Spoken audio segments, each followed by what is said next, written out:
Hey everybody, it's NickyV917 and this is part 101 on my walkthrough on Paper Mario and the 1,000-Year Door. In this episode, we are going to see if we get anything from the Trouble Center wrapping up. And it doesn't. There's nothing there. We haven't any troubles come in lately. Maybe you solved all the world's troubles already. I suppose that's good, but it's terrible for business. Well, fine then. See if I ever come back here. Goodbye, sir. Oh, anyway, the next couple of episodes are going to be all about Luigi.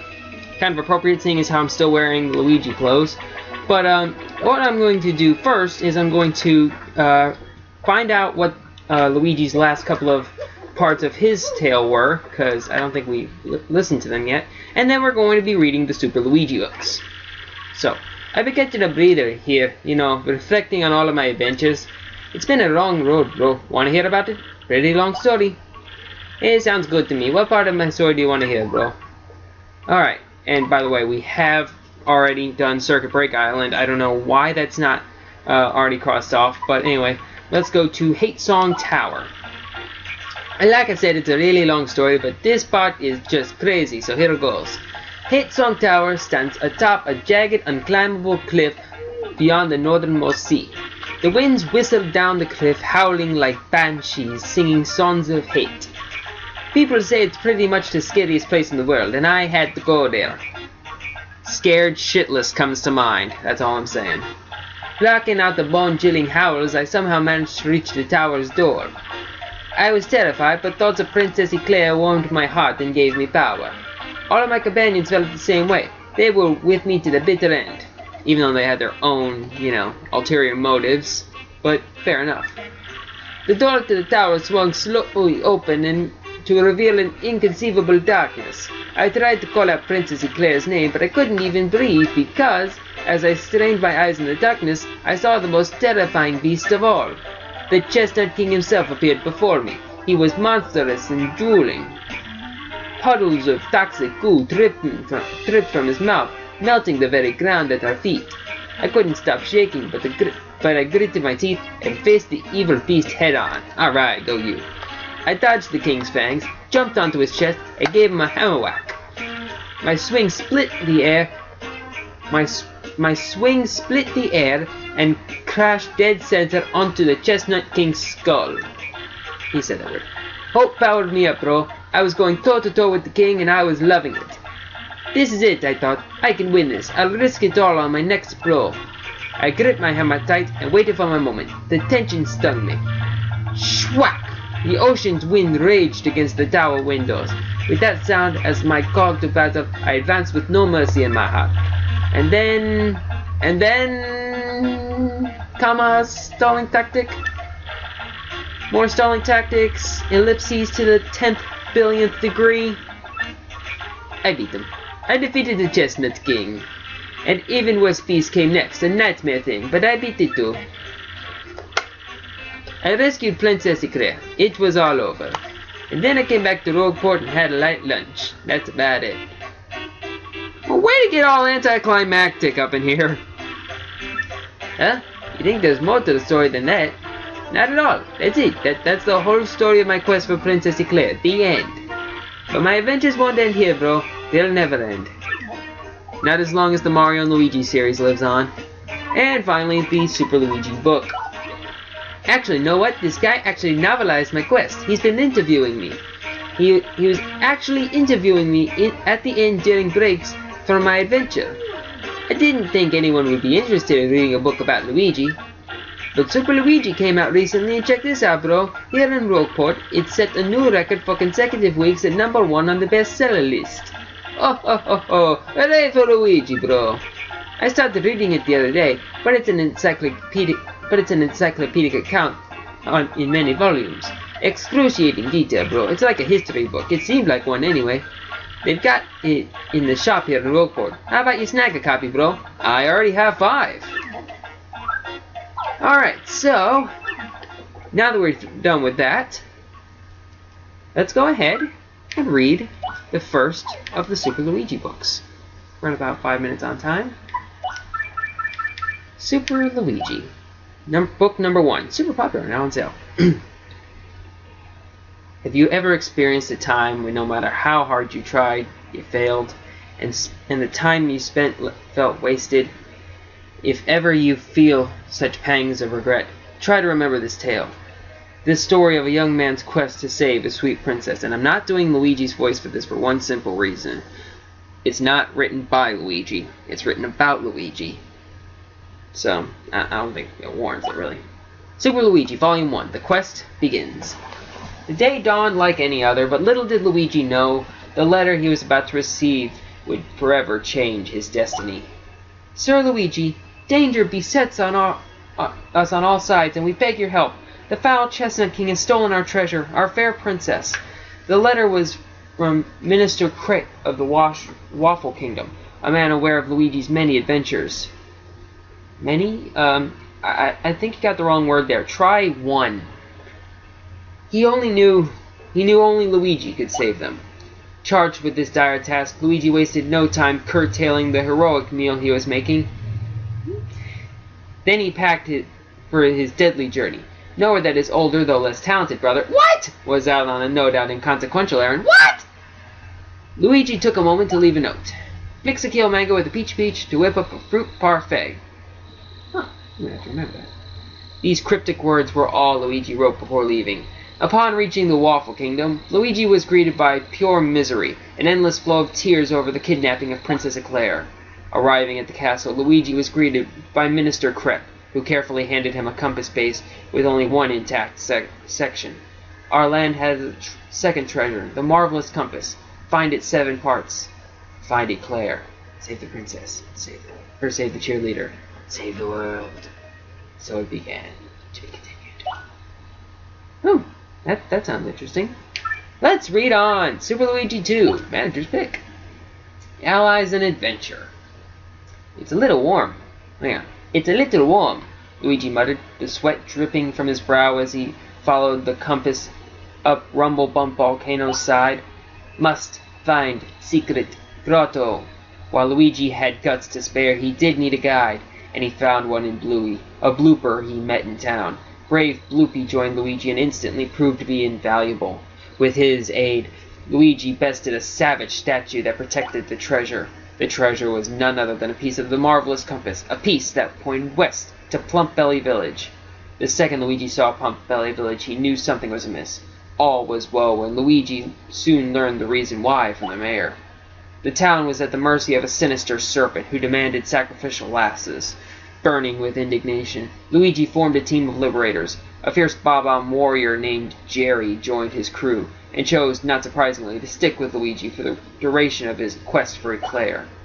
Fortified by his allies, Luigi strode on into the lair of the beast, a foul, 2-headed snake.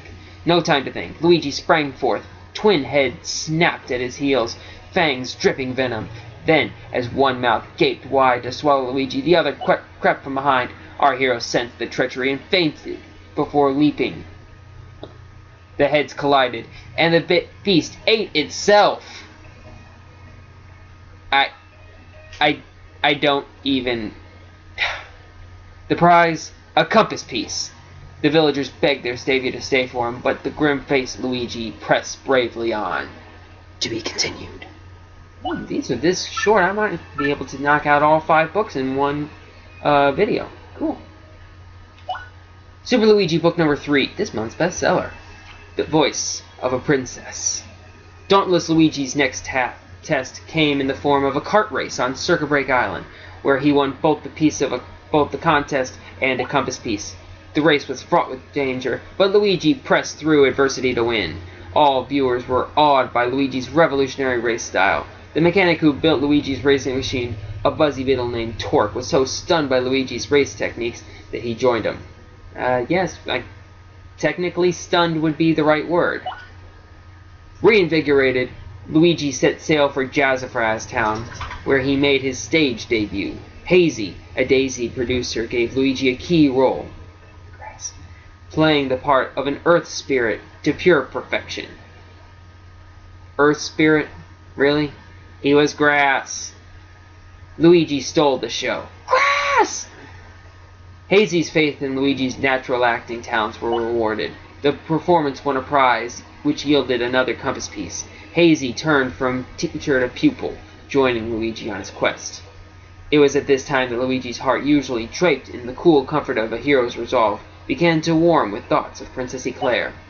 This came to be because every time the magic compass pointed to a new place, her gentle words rang in his ears, touching him to his very soul. The voice spoke of eternity, of the stars in the heavens. It wept for those blind to love. It gave comfort in the face of fear and loneliness. Though he had never seen her, our hero was tormented by visions of this fair-hearted maiden. All he could do was press onward. The compass pointed towards the rapturous ruins. Only 2 parts of the compass waited, and Eclair had one. To be continued. Ooh, this is getting good. Ooh.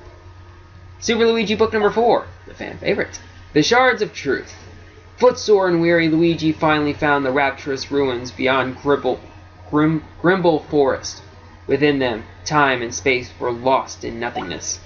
Within the pale emptiness, Luigi found a young sleeping boy. Our hero called out gently, and the youth woke from his long, long slumber. "My name is Cranberry, and I've waited for you for the last 1,000 years." The boy went on to tell Luigi the secret truths of an ancient land. He said that the marvelous compass had been created by the ancient Luff people who used its powers of foretelling to rule the world, but the Luff Empire was then cursed by the compass and fell into ruin. The survivors dismantled the compass and hid its pieces. Cranberry was the last of the ancient race. His role was to wait until one with a noble heart came to take the burden of the future. None but Luigi could have shouldered this weight. The boy gave him the compass piece and said, "Fear the curse, but find your Eclair." Luigi accepted the word, and accepted the part, and the boy's words burned into his brain. His duty fulfilled, the boy began to fade into the blank nothingness. As he faded from sight, a look of joy lit Cranberry's face. As Luigi gaped, both boy and ruins vanished, leaving our hero in a dark wood. With 6 of the parts united, the compass now pointed to the final part, to the quest's end, to Hate Song Tower. And then her voice spoke. Princess Eclair's voice begged for help from the void, pleading for a hero. Luigi's heart burst aflame. To be continued. Here it is, the final one! As I'm pretty sure, who knows, maybe Super Luigi 6 will heroically describe the light lunch he had. Who knows? Super Luigi Book 5, coming soon to theaters! Wait, just Volume 5? Bit of a jump. Anyway, Journey's End. At long last, Luigi crossed the threshold to Hate Song Tower. Luigi rallied his allies. "We will defeat the Chestnut King. We must!" Friends by his side, Luigi at last faced the fell Chestnut King, and then he heard a voice, and spun to see the fair Princess Eclair. He told our hero the painful truth. The evil Chestnut King was actually her true love, made monstrous by Crepe in a bid for the throne. At that moment, the villainous Crepe appeared. "The marvelous compass, please. Hand it over, and the Luff Empire will rule again. Mwaha!" Luigi and company were no match for the might of Crepe, their true enemy. But then the compass piece in Eclair's tiara shone forth. It bestowed the future sight on Luigi. Knowing Crepe's every move, he smote his foe with his mallet. And with that, it was all finally over. Luigi and his friends parted, leaving the Waffle Kingdom in peace. But Luigi regretted not gazing farther into the future. He longed to see the Wafflers gathering on Princess Eclair's wedding day. He wanted to see her beauty, and who stood at her side. But it was not to be. Luigi went back to his humble home, which remained exactly as he left it, a cold comfort for his heavy heart. Taking up a book he had been reading, Luigi tried to read, but his long trial had sapped his strength, and he soon fell asleep. Luigi dreamt of his friends and his beloved Princess Eclair, and sleeping, Luigi spoke, "I shall return." The end. That was beautiful! Okay. That's just perfect right there. Just awesome. But anyway, now that Luigi's done having his moment in the sun, in the next part, hang on, you know what? I never actually went over to the Glitz Pit to see if there was any actual difference in the lineup for like if we are fighting Mush, or at some point we fight Crush, or you know, just see how it, I just want to see how it, if at all it's any different. So hang on, we're gonna check this out, and depending on my findings, if there is a difference in the schedule, or in the fight order, I guess, then part 102 will be those fights. But if there isn't any differences, then part 102 will be talking to the storyteller on top of the houses in East Rogueport. So that should give you an idea on where we're standing right now.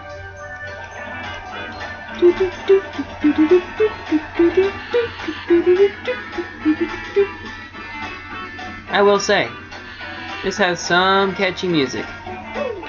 Alright, take me up those stairs, you baby Yoshi. Hang on, let's see what random ass question the reporter will ask me this time. I heard you throwing your hat back in the fighting ring. Ah, blah blah. Robot, cyborg, I said automaton, just to be weird. Alright.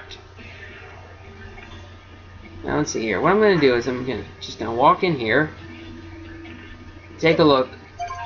View rankings. The Great Gonzalez is back down at number 20. Guru doesn't look any different. No, I actually don't even see Mush on there anywhere. So, I guess that means that in the next episode, we are going to be talking to the, wait, are you the Fire Emblem kid? The Great Mustache. That is a better nickname, I will say. The Great Mustache. They love the mustache. Anyway, in the next episode, I'm going to head back to Rogueport and talk to the storyteller on top of the houses in East Rogueport. So, this has been Nicky D917 saying thanks for watching, and stay tuned for part 102 on the walkthrough on Paper Mario and the 1,000-Year Door. And, actually, now that I'm thinking about it, if... Oh, wait, no, though, there's still a few more things. So, yeah, not the last episode. I'll see you guys later.